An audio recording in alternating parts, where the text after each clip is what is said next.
आज विजु जनता दलर parliamentary party meeting थिला जोठी आम दलर सभापति श्री नवीन पट्टनायक महोदय अध्यक्षतार पार्लियामेंट्री पार्टी मीटिंग बसी थिला।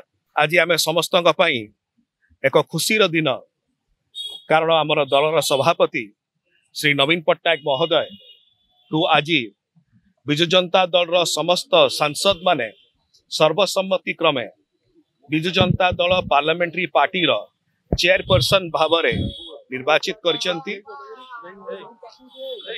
आज नवीन बाबूंकर नेतृत्व रे विजु जनता दल पार्लियामेंट्री पार्टी रो चेयरपर्सन भाव से आमको जो उद्बोधन देइचंती केमती का 4.5 कोटी ओडिशावासी आमे स्वर होई जो अनेक सब प्रसंग गुड़िक रही स्वतंत्र राज्य पाहिया मान्यता हो, आदिवासी कल्याण हो, महिला सशक्तिकरण हो, चाषी को उन्नति हो, अनेक प्रसंग अच्छी जहाँ को आपण सम्मुखें रखीचु।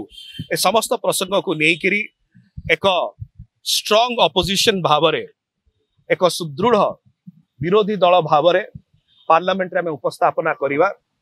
आपण माने विगत पार्लियामेंट सेशन जदियो कम दिन रहा आपण मैंने देखिथिले कि प्रकार भाव विजु जनता दल राज्यसभा जोरदार विरोध करथिला केंद्र सरकार को।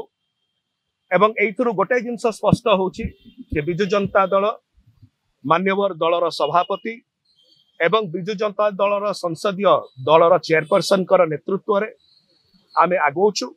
एवं एई जो अधिवेशन आसुछि सेठी मध्य ओडिशार सर्वांगीन विकास एवं जुक्तियुक्त जो डिमांड्स गुड़िक रही उत्थापन देखंतु विजु जनता दल गोटे एग्रेसिव अपोजिशन पार्टी भाव आज सुपरिचित भारत वर्ष एवं प्रथम थर पर बोधे आपण मैंने देखिए मान्यवर प्रधानमंत्री उद्बोधन बेलू विजु जनता दल प्रथम अपोजिशन पार्टी थिला जी वॉकआउट करथिला। परवर्ती समय इंडिया ब्लॉक वॉकआउट करथिला।